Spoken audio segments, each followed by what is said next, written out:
What's up, everybody? So I put a little call out on my Twitter a few days ago asking for all of your fighting game or fighting game community related hot takes.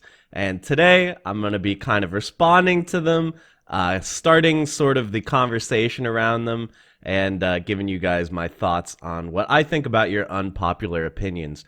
Shout out to Anthony Fantano, the needle drop on YouTube. I'm stealing this idea from him. Well, let's call it an homage. This is an homage to the Let's Argue series that Anthony Fantano does, except instead of music, we're talking about fighting games. So we're going to start out and just jump right to the tweets. Dragonball Fighters music is forgettable and barely lends anything to the game's atmosphere once the fight starts.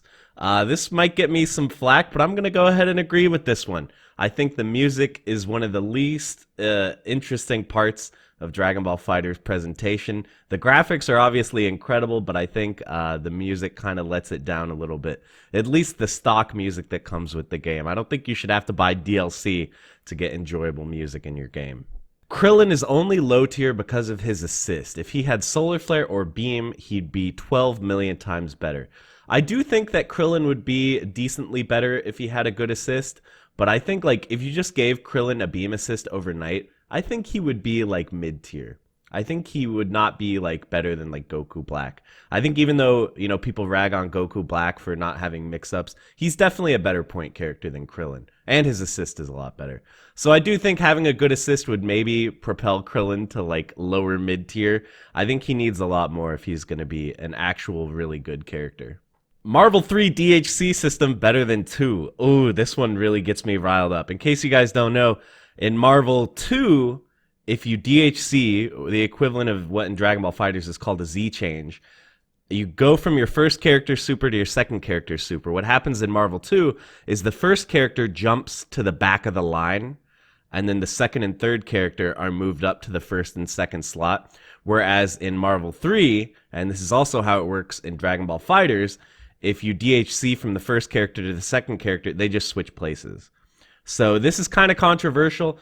Personally, I disagree with this tweet because the problem that I have with the way it works in Marvel 3 is what happens is you play with a really busted point character, and then you get a hit, and then you DHC, and you kill the opponent's first character, and then you raw tag your first character back in, you switch them back, and then you've restored your original team order, and you can go back to running the exact same like busted point character strategies you were running in the first place. So Marvel 2 system I think is a little bit more interesting because after you do that first DHC, your team order is changed. All of a sudden, your best point character is in the last slot, which kind of changes everything and doesn't let you just run the same strategy over and over for every one of the opponent's characters. But that's just my opinion. I don't think it's like the biggest deal in the world. I just slightly prefer the way it works in Marvel 2. Imbalanced tiers / wide matchup spreads make for more interesting games. I think I'm going to like halfway agree with this one. I do think that like sort of the difference in character matchups is what makes games interesting. So like matchups like Zangief versus Sagat, that's a hard matchup for Zangief, but like it's an interesting matchup. You have to fight to get in, but then once you do, you just destroy him, you know? Same for stuff like, I don't know, Dhalsim versus Cammy. Cammy only has to get in once, and she wins the whole thing. So Dhalsim is just fighting for his life to not let Cammy get in. So it's like this really interesting push-pull, this fight for your life just to, you know, make the matchup work. So stuff like that I do think is some of the more fun things in fighting games, like the forcing the characters to interact in ways that the character is not used to playing. I think that that's pretty cool, but I don't necessarily think that those types of interactions have to come at the cost of balance. I think that there are things you can do to make them more fair while still maintaining sort of the cool push-pull mechanic of the matchup. So I don't think a game has to be imbalanced to be interesting, but usually the things that make a game interesting also tend to make it imbalanced. It's sort of like a chicken or the egg situation. People overvalue footsies in fighting games. You know, I think I'm going to slightly agree with this one. I think a lot of people think that footsies are like the be-all, end-all, and then once you've mastered that, you're the fighting game god. But, you know, I think for a lot of fighting games, offense is just more important. Like, for a lot of fighting games, stuff like Street Fighter V, even though Street Fighter V is a very footsies oriented game, at a lot of levels of play, you could just try to jump instead. Just try to jump instead, and it's pretty hard to anti-air. I don't know. I do think that footsies are extremely important, but I think that there are a lot of games that give you options to sort of ignore that aspect of the game. Street Fighter 4, I had that problem too. I just felt like there were too many ways to get around playing footsies because I guess people think that walking is too boring. Do you guys feel like this? Like, people think that walking is boring in fighting games, but it's actually like pretty exciting because walking is inherently risky because you can't block while you're moving forward. I think walking is pretty cool, but it seems like fighting game designers really don't want people to walk. They either want them to dash or run or jump or air dash or whatever, but I think walking is cool. We should put the emphasis back on walking for a few games. Gem systems in fighting games are the only scientifically proven way to kill your game for sure. Yeah, hard agree on this one. It seems like if you really want to put out a fighting game and have it not do well, definitely focus on the gem system first. That should be the first thing that you design when making the game. Goku Blue Assist is slept on. I think this actually might get a semi-agree from me. I don't think it's a good assist, but there have been many times where I've been impressed by people's usage of the assist. I think that the block stun is more than it looks like. Sometimes you can call it to make the opponent block and then, go get them or whatever. And you can use it for some decent combos as well. I don't think Goku Blue Assist is maybe as bad as I've said it is in the past, but it's not a great assist. Let's be honest. It's not great, but it's not horrible. Arcana Heart 3 is better than anything at EVO this year, and people don't play it because they're cowards. I guess I'll go ahead and disagree with this. Like, I haven't played Arcana Heart 3 that much. I'm ready to acknowledge that it's a good game, but saying it's better than anything at EVO, I mean, Tekken 7 is at EVO, and that's an extremely good game. So I don't think that necessarily I would argue that Arcana Heart 3 is better than that. And as for people not playing it because they're cowards, well, like, I guess, it's like sometimes the art of a game just makes people uncomfortable. You know what I mean? And I think Arcana Heart 3 is a good example of that. People look at Arcana Heart 3 and it does not make them want to play it. I kind of ran into this problem with Skullgirls as well. Back when I played that game, I was like, the game's amazing. Why don't people want to play it? But it's just like a visceral reaction people have when they look at it. They go, oh, this is weird. This is not for me. I don't want to play it. And I think Arcana Heart 3 kind of suffers from the same thing. So I don't necessarily think it's because they're cowards. I think that just different things appeal to different people. And I think for a majority of the FGC, Arcana Heart 3 is not visually appealing to them. I don't get why memorizing long, complicated button inputs is fun for people. Once you get a combo started, it might as well be a rhythm game where being off time drops it. That's what the concept of bread and butter is boiled down to. I'm going to go ahead and disagree with this. Like, I do get why it's fun for people. It's fun for people because you practice something and then you have to execute it with sort of pressure on you, where if you mess up, something bad's going to happen. But if you don't mess up, you feel really good about yourself. So that's rewarding. It just feels good. It feels good to put a little time into something and then to pull it off and then to get rewarded for it. It just feels good. So do I think that every game needs to have like really long, crazy combos to be good? No, not necessarily. I don't even think every character in a game needs to have long combos. Like, definitely, I like the design choice of making some characters for people who love to grind, some characters for people who hate to grind, and, kind of creating variety that way. But no, I think that combos are fun to do, and that's why people like to do them. Fighting games were more fun before all the frame data and tech/tourney vids were available online. I think I'm going to disagree with this one too, just because I think a lot of it is like rose-colored glasses. Like, if you remember back in the day, you would just lose to like something you'd never seen before.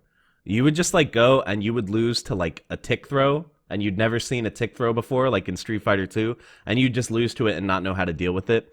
And I don't think that's that interesting. I think it's cooler if you kind of know what's out there, you already have an idea of what the strategies are, and then you can prepare and execute against them. In my opinion, that's more interesting than just who can have like a hidden strat that no one knows about, who can keep something a secret and then pull it out as a surprise and beat you. Like, that might be cool once as like, oh, it's so cool that no one knew about this. What a shock. but it's cool once, but it's not cool if it happens a bunch where it's like, oh, okay, so just don't tell anybody about your secret tech, keep it on the DL, and then maybe you'll win, but then it'll never work again because everyone's going to know about it and figure it out. I don't think it's that cool. And I think that overall the general level of play is so much higher now, which is good. Like, isn't the point here that we want to see the best people fighting the best people? So we want the general level of play to go up, and the general level of play is a million times higher now than it was before the internet. So I think I disagree with this one, but I do think there was a certain appeal to back in the day when things weren't solved so quickly, when there was some mystery in the tier lists and stuff, but I think overall we're better off now. Execution should be the easiest part of your game for players to master. I think I disagree with this as well. I mean, I think you should be able to do the basic things for your character without too much trouble. I don't think that that should be like gated behind a barrier, but I don't think you should be able to easily master execution. I think that's a little bit ridiculous. I think that there should be a reward for putting in the time and effort to master difficult execution. I don't think that basic things, like a problem that people had in Street Fighter 4 was for a lot of characters like Vega, you kind of had to do one frame links if you wanted to like confirm off his jab, which is a problem, considering most characters can confirm off their jab without too much trouble. So I don't think basic things like confirming off of a jab in a game where most characters can do that should be gated behind difficult execution, but I think a reward should be there, and it doesn't have to be there for every single character. Like I said earlier, there can be some characters in the game who really reward people who put in execution time, and some characters in the game who are just fine without doing that. So I don't think you should be able to easily master execution, because then, like, what's the point of putting in any effort in the game to get good at it? You know what I mean? So yeah, I think there should be some reward for actually putting in work for execution. So yeah, I guess I disagree with this tweet as well. Smash Brothers is in fact a fighting game, and anyone who says otherwise is making the FGC ironically more childish. I'm gonna go ahead and agree with this one. Like, Smash is obviously a fighting game. The only reason that you would say it's not is if you have some sort of like agenda for saying it because you don't like the game. It's obviously a fighting game. Like, there's no debate, okay? It's very clearly a fighting game. I'm sorry. Directional block is better than a block button. I don't think this is really an unpopular opinion, especially going by the number of likes versus comments on this tweet. I think most fighting game players agree that directional block is better, and I think I would agree as well. 3D fighters, I think a block button is fine because 3D fighters don't really have the concept of like cross-ups and stuff like that. But in 2D fighters, I think having a block button kind of reduces the design space because you remove like the entire threat of being crossed up.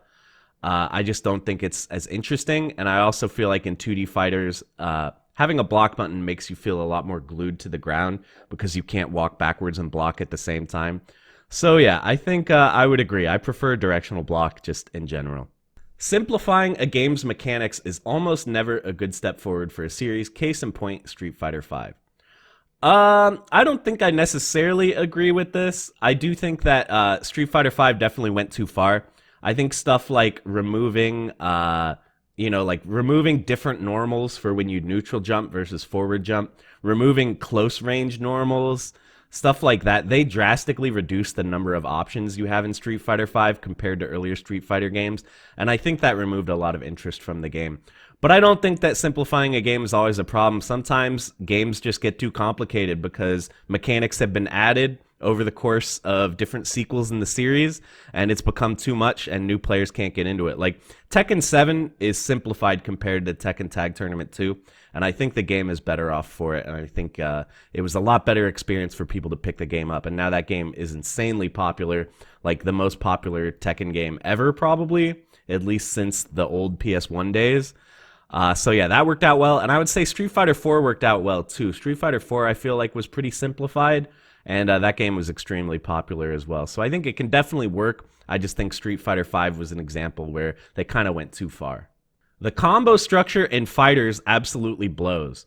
I don't really get this one. Like, the combo structure in Fighters is not that different from a lot of other anime games. It's pretty straightforward.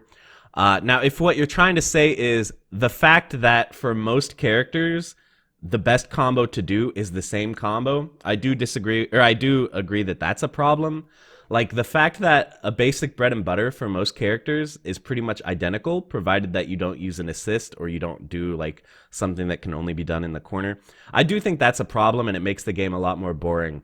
Definitely, I think they should have done some stuff that makes for more unique character-specific combos to take advantage of individual character strengths rather than all the characters just taking advantage of like double jump, canceling, and super dash to do the exact same combo. I think that's a little bit boring. So we could use some more variety there, but I don't think there's anything at all wrong with the basic combo structure. I think they just needed to do more to encourage you to go beyond just the basic combo. NVC Eye is a great game. I loved this game. Parentheses, I'm not joking. I don't know if this is that unpopular of an opinion either. Like, for example, Yipes and Chris Matrix just said on their podcast that they both think that MVC Eye is better than MVC3. So there are people that agree with this. Personally, I don't really agree. I don't think MVC Eye is a very good game. I think it's... I don't know if I would say it's worse than Marvel 3, but I don't think it's great. I think... Though definitely the reason the game died was because of kind of the overall consumer package. I don't think it was the gameplay that killed the game. I think it was the fact that it had a small roster with no X-Men on it. Half the characters were just reused from Marvel 3. Actually, more than half. A vast majority of the characters were reused from Marvel 3. And all the new exciting characters that you wanted were part of day one DLC that you had to spend like $30 on. So... and also, it's really ugly. So altogether, it was not a very compelling package for people to buy, and I think that's why the game died. I definitely don't think it has anything to do with the gameplay, because even though I did think the gameplay was a little bit weird, the physics felt very floaty. I didn't like the fact that most combos all kind of do the same amount of damage because the damage scaling is pretty strict, and the combo scaling, like in terms of hit stun, is pretty strict. Pretty much every combo does like 40%. So I thought that was a little bit annoying too. And I didn't really like the gems that much. I thought most of the gem powers were like way too overpowered, and they made it so it felt like you were playing the gem more than you were playing the character. But anyway, I don't think the gameplay is that bad. I don't think it's like way worse than Marvel 3, but I think I would give Marvel 3 the slight edge just because I think Marvel 3 is a much better training mode game. You can grind Marvel 3 and it's really fun. Marvel 3, the movement felt a lot better. It felt like you just had way more creativity and way more options in how you could play the game, as opposed to Marvel Infinite, where I felt it was a little bit more limited. But I don't think it's as bad as a lot of people say, so I guess I'll give like a semi-agree on this one. Melee should have got dropped from EVO when Smash 4 was released. Surprised it took this long to happen. I think I disagree with this, just because I don't think Smash 4 was that good. Like, I think that most communities should strive for, if a new game comes out and it's not as good as the old game, we should keep playing the old game. Like, we shouldn't all just switch to the new game because we like feel obligated. If the new game's not good, then keep playing the old game. At least that's what I want. I don't know about you guys. But, so yeah, I think it's fine that Melee was still around when Smash 4 came out, because Smash 4 was not that good. But Smash Ultimate's very good, so I'm okay with Melee being dropped now. Smash Ultimate is, like, an extremely good game, so, yeah, I'm fine with it being dropped now. But when Smash 4 came out, I don't really see that as a valid reason to drop Melee, personally. Combo Fiend's point about characters basically being functions was right. Nobody cared about Sentinel as a character until you saw people doing cool shit with him in Marvel 2. So in case you guys don't know what he's talking about, Combo Fiend, who did kind of PR work for Marvel Infinite, when asked about why like Magneto is not in Marvel Infinite, he said, essentially I'm paraphrasing, he said, but basically it doesn't matter whether Magneto's in the game because people only like Magneto because he has a triangle jump, which if you don't know, that's like a fast overhead. It's like a powerful mix-up tool. He has a triangle jump. That's the reason why people like him. So if we just give a different character a triangle jump, people will like that character, and it doesn't matter that the character doesn't look like Magneto, because it'll still play like Magneto. So anyway, I disagree with the tweet, and I disagree with Combo Fiend as well. I do agree that no one cared about Sentinel. Like, Sentinel is not an interesting character. He's just like a generic robot from X-Men. So no one really cared about Sentinel until it turned out that he could do some really sick stuff in the game, and now everybody loves him. But now people do care. Now people have a very strong attachment to this character, and like they really want to play him in games. they want him to be added to future Marvel games. So now people love Sentinel. They have years worth of memories attached to the character. And so if all of a sudden in the next Marvel game, Sentinel's gone, but instead we have, you know, like Joey Robot, who is like a robot that vaguely looks like Sentinel, and also he can fly and like do frying pan and stuff. Like, people are going to be disappointed because they love Sentinel. They don't just love the flying and the beam spit and the drones and stuff. People love the character because they have years worth of memories and fun times and stuff attached to the character. And even though he has a very limited personality, people have kind of grown to be attached to those parts of the personality that he does have. So I definitely disagree with the point that it doesn't matter who the character is, because people like these characters. People want to see the characters that they like come back, you know? So I think that the fact that the X-Men weren't in Marvel Infinite is one of the biggest reasons why the game flopped. It was a really bad move, although it probably wasn't Capcom's decision, but it was a really bad move, and people like the characters. They don't just like the way the character plays. They like the characters. So yeah, I disagree with the whole functions thing in general. Base Goku is extremely underrated. I kind of wish you had put some reasons why you think he's underrated, because I don't really have anything to argue with here. I think Base Goku's really bad. I think if you can give me some examples of things he has that are really good, other than Kaioken. Kaioken is good, but that's about it. Yeah, he's just a pretty crap character right now. I think they need to give him like a new special move or something to help him out, but he's definitely not great. I wish there was an alternate control scheme for more fighting games that doesn't need complex stick inputs like quarter circle. I love fighters, but as someone with moderate form of cerebral palsy, it's difficult, nigh impossible, to consistently execute quarter circle inputs. I actually do agree with this. I think more fighting games need a simple mode that is viable. A lot of times when they put simple mode in a fighting game, it's just like the trash mode for babies where you can't like do half the moves. So I think that more fighting games do need that. Because even like if you don't have some kind of disability to contend with, like for a lot of people, doing motion inputs, if they've never played a fighting game, that's a barrier that they have to overcome. So when people buy a game, they want to be able to have fun with it. So I think that simple mode is kind of a good way to bridge that gap. And fighting games have definitely been ignoring that for a long time. So yeah, this is something that I would like to see in future fighting games as well, just to sort of help bridge the gap between people who either can't or have no interest in playing other fighting games before. So yeah, I agree with this one for sure. Killer Instinct Season 2 onwards is the best fighting game of this generation. Okay, so disclaimer, I've never played Killer Instinct, the new one. Well, the new one. I've never played the Killer Instinct reboot. But it does seem like, from what I've heard, discussing with people who play it, watching high-level play, the game definitely clearly had a lot of love put into it. The DLC for this game was some of the most like creative characters that have been put into a fighting game in terms of their mechanics and stuff.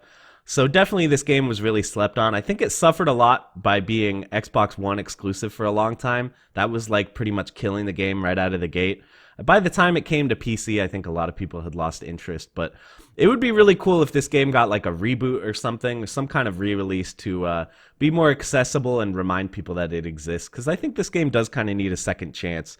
Or if not that, then maybe the developers can like make their own fighting game that isn't saddled to a certain console and a certain existing property. So yeah, I think this game kind of got the short end of the stick a little bit. But people who did like the game were very, very passionate about it. And it did get to go to EVO for at least a couple years, right? So, yeah, there's that at least. So, yeah, this game, I wish I had gotten a chance to play it. But, it seems cool for sure. Super Turbo is a bad Street Fighter game. All right, this is one of the worst takes for sure. Okay, listen, I will say this. A lot of times when Street Fighter 2 players are talking about like, oh, Super Turbo, this game's pure fundamentals, pure skill, this will test you as a Street Fighter player, no gimmicks, they are glossing over the fact that Vega and Balrog and Chun-Li exist. They are definitely sweeping under the rug that there are some very degenerate characters who do not play the rules of Street Fighter. They just do dumb stuff and then kill you. So I do think that that is like a problem. People pretend that these degenerate characters don't exist, but they do, and they're some of the best characters in the game. But that being said, besides those guys, The game is an extremely solid Street Fighter game. Like when the Shotos or like Guile or any of the like big characters, the melee characters like Fei Long or Cammy as well, when those guys are fighting, it is an extremely solid game. Lots of high level mind games, fundamentals. It's really sick. So I can't say enough good things about Super Turbo. But I do think that if you want a more pure Street Fighter, less gimmicks and stuff, I think Street Fighter 2 Hyper Fighting could be maybe a better option, but Super Turbo is more popular, and I think probably for good reason. Super Turbo is just really fun. It's a really, really fun game. So, yeah, this is probably the most hard disagree of all the tweets so far.